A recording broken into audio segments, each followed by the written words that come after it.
Welcome to Business Like a Mother, the podcast for moms in business by moms in business.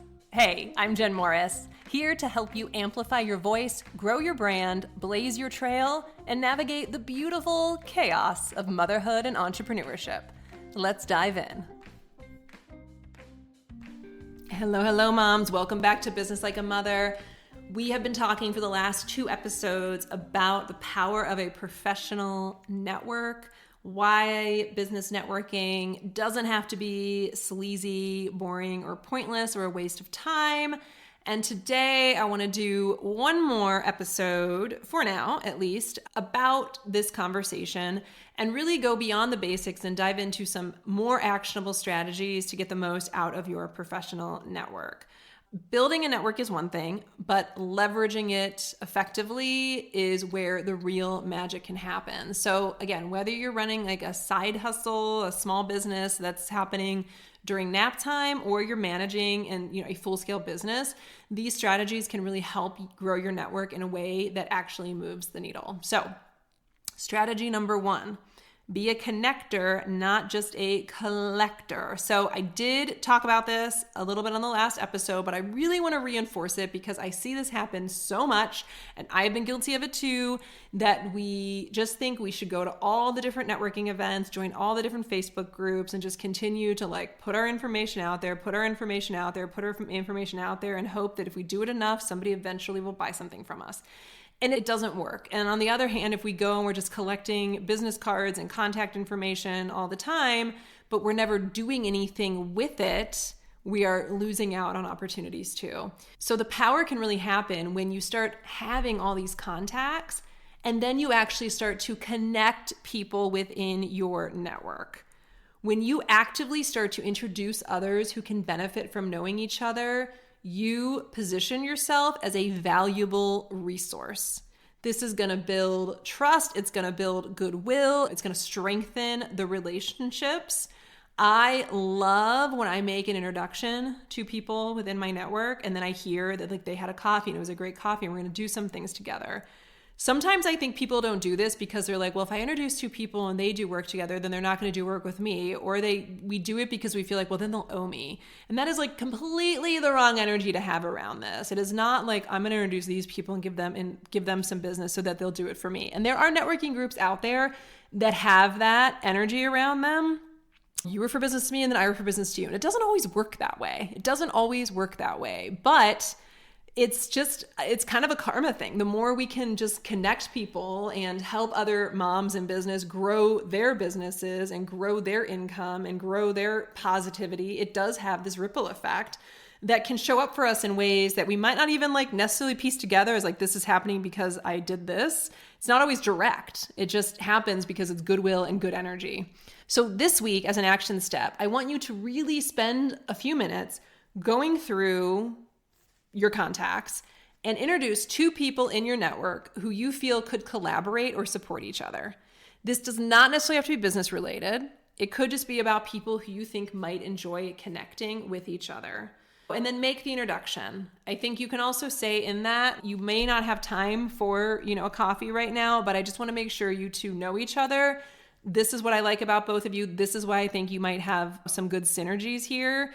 And I look forward to hearing if this was a good connection and how this worked for you. All right, strategy number 2, diversify your network. If your network is only full, let's say you're a CPA and your network is only full of other CPAs, you're limiting your growth. This is same for nutrition. I see this a lot as someone who has a background in nutrition and worked in that industry for a long time. I found a lot that people thought the only people that refer business to me are chiropractors and acupuncturists and massage therapists. And yeah, that can be true. But guess what? I got a lot of referrals from a real estate attorney. I got a lot of referrals from a woman named Gretchen, who I mentioned on a previous episode, who sold high-end carpet. And then I even had instances where people who actually did the exact same job as me, we both were health coaches, we still referred business to each other.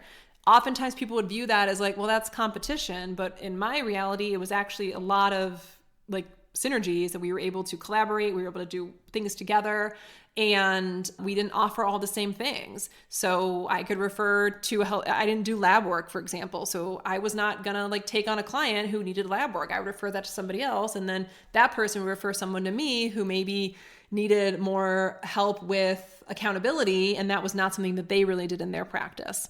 So it's really important to not just have people who are in the same industry as you, and not only go to networking events with people like that. It can be really powerful to diversify that. Innovation happens when you bring together different perspectives. Some of my best ideas have come from just casual conversations with people outside my industry, and has given me a lot of brainstorming capability, or allowed me to see something different or get inspired by something they're doing, even if it's not necessarily like a direct tie-in to what I'm doing. So an action step is identify one new community or industry to engage with, and attend a new event or join a group outside of your typical circles. Get out of your comfort zone. Strategy number 3 is follow up like a pro. I have talked about this before, but so many connections are lost because we don't follow up. So we could have a great coffee chat or a great, event connection, but it's not going to turn into anything because we don't continue the conversation.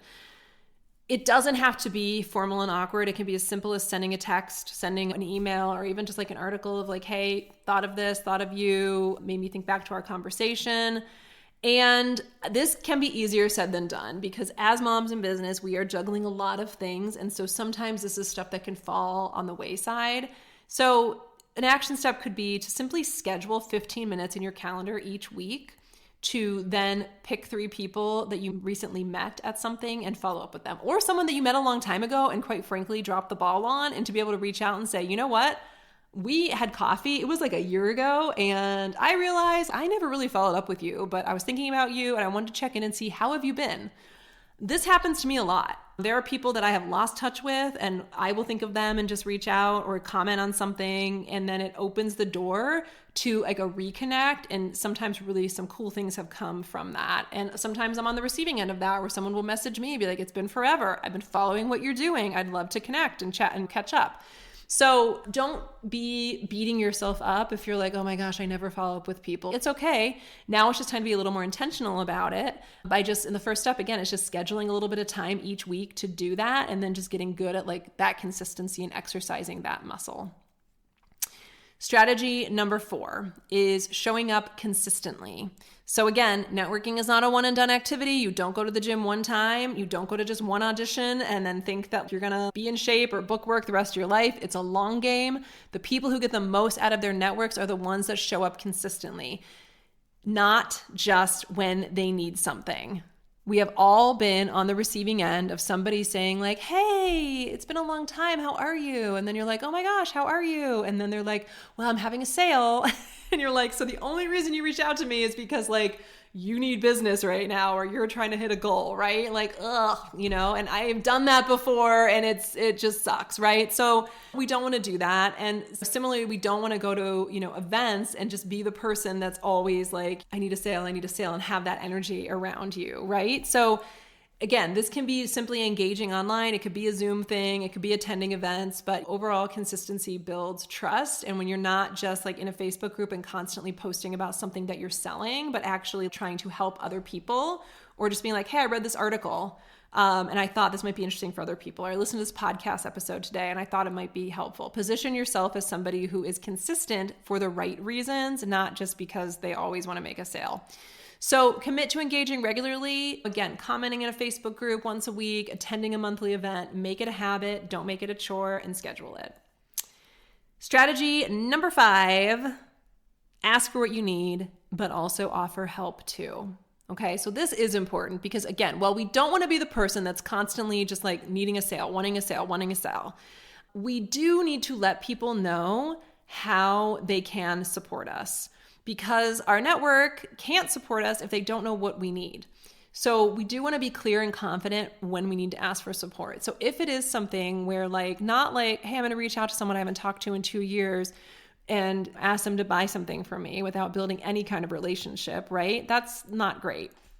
But if you have created a network, whether it's 5 people or 500 people, and then you're in the midst of launching a podcast or launching a new program, and you go to an event or you're with these people, to be able to say, hey, I'm launching this and I would love your support. If you feel aligned with what I'm doing, I would love to give you some swipe copy to share, or I would love to give you an affiliate code if it feels like it's a fit for you. And then please let me know, how can I support what you have going on right now? So it is important to be clear, to ask for support, to get specific too. Sometimes I think people go to networking events, like oftentimes I see this. People go to an event and they are so unclear about what it is that they are looking for. And so they're just like, I help anybody with this, instead of being much more specific about like what you're looking for. And if you're really looking for a specific referral, to not be afraid to say it. I also have moms who come to my networking group and they're like, I'm kind of in the beginning stages. And so I'm just looking to connect with someone over coffee to hear more about your journey.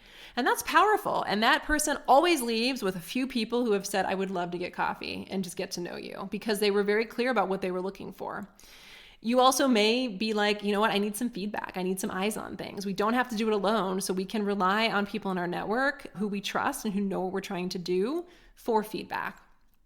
But also, we want to make sure that we don't forget to offer help as well, because relationships thrive on mutual support. So we also want to give just as much as what we ask for, if not even more.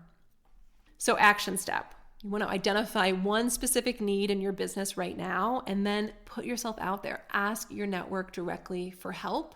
It could be, I need a new bookkeeper. I really need to talk to somebody about how you went through your S-Corp formation.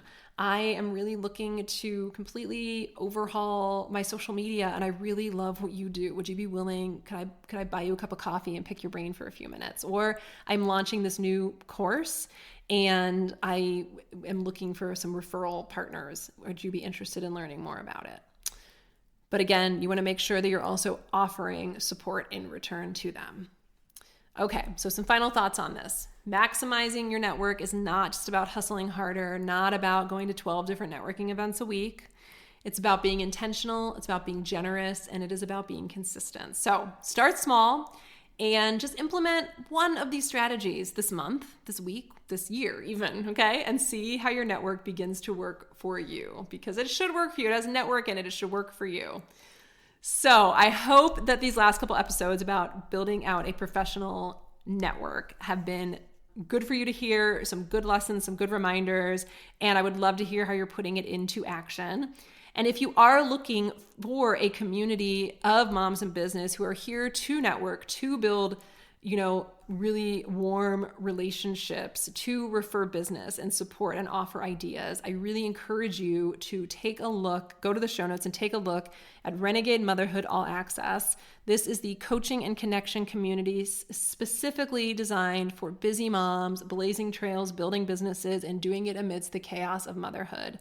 We have tons of different opportunities to connect, to give, to receive, to learn from other experts, to get brainstorming ideas, and to just be seen and heard no matter what season that you're in. Some of the most beautiful moments in some of our group coaching calls have just been when somebody shows up vulnerably saying, I'm struggling with something, and to be surrounded by other people who are like, listen, I feel you, I'm in this place too, and to then not feel so alone. So you can check out the link in the show notes to learn more about Renegade Motherhood All Access and how you can contact me if you have any questions about it. Thanks for listening. I will see you on the next episode of Business Like a Mother. Thanks for tuning in to Business Like a Mother. If you love this episode, do me a favor and make sure to hit subscribe so you never miss a moment. And if you're feeling extra generous, leave a review. It helps other moms in business find the show and join this amazing community. Because we are not meant to do motherhood or business alone. Want more? Head to renegademotherhood.com for resources, workshops, and events designed just for moms like you. Until next time, keep growing your business, raising your voice, and blazing your trail like a mother.